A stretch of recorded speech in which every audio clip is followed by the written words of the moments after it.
the statement na kung papatayin nila ako, patayin sila. Is there any other utterance during in that video that you would consider admission against In so far as I remember, wala na po yun. Wala na, okay. When the Vice President said, yung pinamigay sa DepEd, isn't that an admission against her interest kung may pinamigay? Siya po yung namigay, sir? So, ikaw ang nanood ng video, ikaw nag-evaluate, ako pa magsasabi sa iyo kung ano laman ng video. Akala ko ba, tinignan nyo ng mabuti yung video? Bakit hindi mo alam yung laman ng video? EDSW, ano yun? Sir, pwede ko pong tingnan yung sinasabi No, niyo. so you do not know what the alaman ng video? Again, tinignan ko po ang video one time, and ang nag-review po ng video yung agent on case. Yes, but you're the agent in charge and you're the one who filed the affidavit. Okay, Yes, sir. next question. Nung sinabing mag-people power, tapos ang sinabi niya, hindi yun yung solusyon. O, kung nag-people power, sino magiging presidente? Kung nag-people power at mawawala ang Pangulong Marcos, sino magiging presidente? Siya, sir. O, so hindi ba admission against her interest din? Siguro sa interest niya, maging presidente. Pero ang sinabi niya, what? I think so, sir. Okay.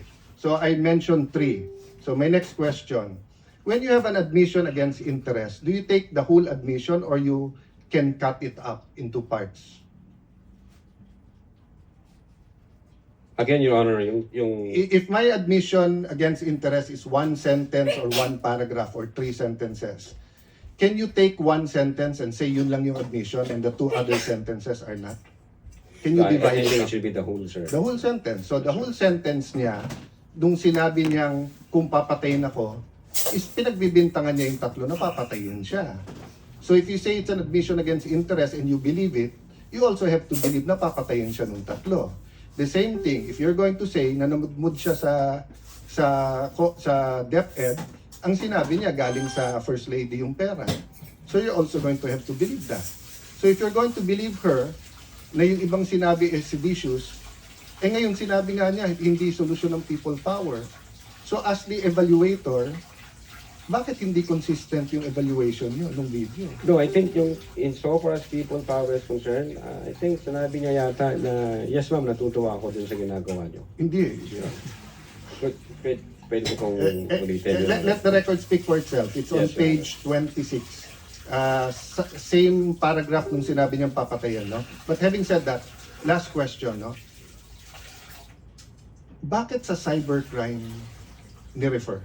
Ba't hindi sa anti-terrorism or sinabi mo meron intel group? Bakit sa cybercrime? Your Honor, my cyber aspect po kasi yung violation. Okay. What are the aspects of the alleged threat? One is the cybercrime grave threat. The other one is a possible assassination threat, right? No, Your Honor, yung sinasabi kong my cyber aspect, the utterances was made through Through cyber.